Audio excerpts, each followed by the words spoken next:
ես կարծում եմ, որ այո, ինչ որ լավ մասնագետների իհարկե պետք է անել եւ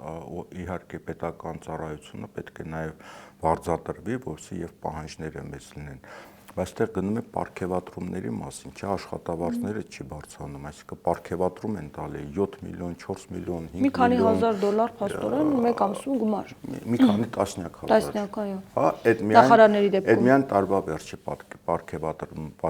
պարգևատրումներին է վերաբերում, չհաշված տարվա ընթացքում։ Սա արդյոք բարձր աշխատավարձի մասին է խոսքը։ Իհարկե ոչ։ Սա արդեն նախընտրական տարում քաղաքական ընտրակաշառք է ստեյցան։ Եվ նաև փողի վրա պետության բյուջեի հաշվին team building, հա, թիմի ձևավորում, փողի շահի վրա հիմնված։ Ոգևորի, որպեսզի միանան իրեն կամ ավելի լավ աշխատեն, որ շահագրգռված լինեն, լավ աշխատեն, որ ինքը վերընտրվի եւ ինքը վերընտրվի բոլոր անօրինական եղանակներով։